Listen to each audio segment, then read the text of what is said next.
I never thought betrayal could come wrapped in the form of love, disguised so well that it made me doubt my own sanity.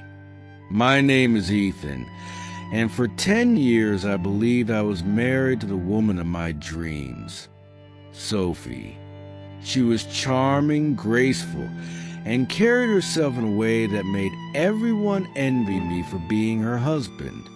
To the world, we were perfect, but perfection is often the most beautiful mask to hide the ugliest truths. It started with the little things. Late-night phone calls she claimed were work emergencies, sudden mood swings, excuses for being home late. I brushed them off at first. After all, trust is the foundation of any marriage, right? But trust can also be the very knife used to stab you in the back. The first rail crack appeared one evening when she left her phone on the nightstand while taking a shower. Normally, Sophie never let her phone out of her sight. That night, curiosity battled guilt inside me, but my gut whispered louder, "Check it." I did, and that single choice shattered my entire world. I opened a thread of messages that didn't feel like random flirting.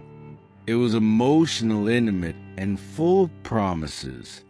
My blood froze when I saw the name, my younger brother, Adam.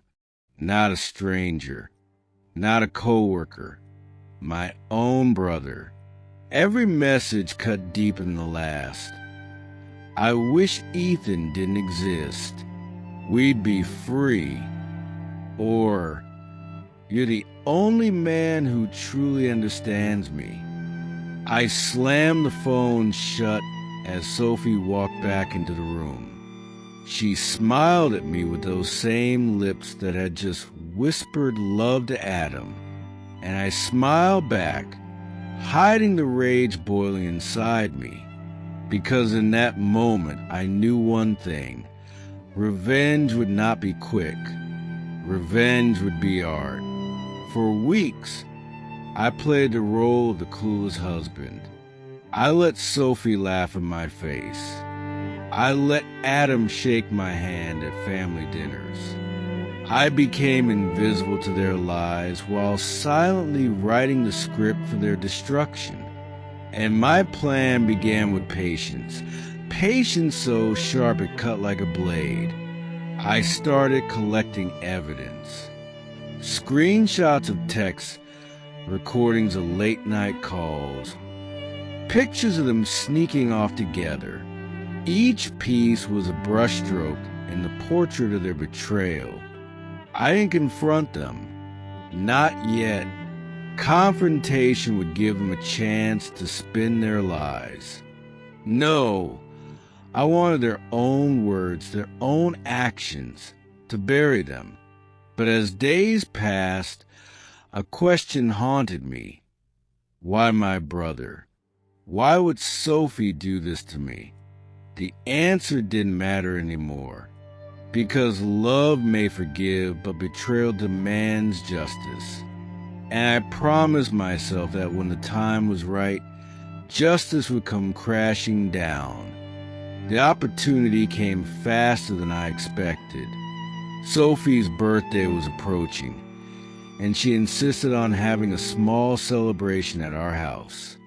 "Just family," she said, her eyes gleaming. I knew exactly what she meant. Adam would be there, and they'd steal moments under my roof, thinking they were untouchable, perfect. I set the stage like a director preparing for the climax of a play.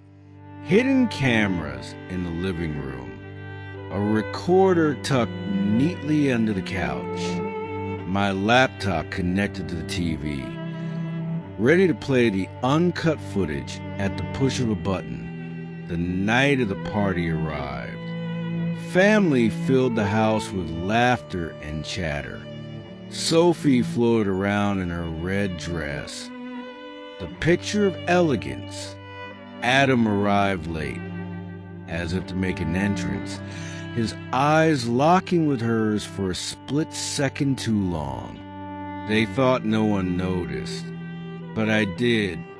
Dinner passed with polite conversation. Wine flowed, laughter echoed, and then, as if fate couldn't resist, Sophie and Adam slipped away into the guest room. Excusing myself, I followed quietly, leaving the recorder running. Their whispers turned into confessions, their confessions into kisses. My hands trembled, not with sorrow anymore, but with anticipation. When they returned, I raised my glass and tapped it against the table. "I have a surprise for Sophie tonight," I announced, smiling. Everyone clapped, thinking it was some romantic gesture. I clicked my laptop. The TV screen flickered, and suddenly the room fell silent. Every face turned pale as Sophie's voice filled the air. "I wish Ethan didn't exist. We'd be free." Then Adam's laugh followed. "Soon, baby. He'll never see it coming." Gasps echoed around the table. My mother cried out. My father's hands shook with fury. Sophie froze, her wine glass shattering in her hand. Adam sat like stone, his face drained of blood. And me? I sat back, watching their world crumble exactly as I had planned. "Happy birthday, Sophie," I said coldly. That night wasn't just about exposure. It was execution. Their affair, their lies, their whispered dreams of a life without me. It was all dragged into the light in front of everyone they cared about. There was no escape, no explanation that could erase what the whole family had seen and heard. The aftermath was chaos. Sophie begged. Adam stammered excuses, but no one listened. My parents disowned him. Sophie's own friends turned away. And I filed for divorce the very next morning, armed with enough evidence to strip her of everything she thought she could take from me.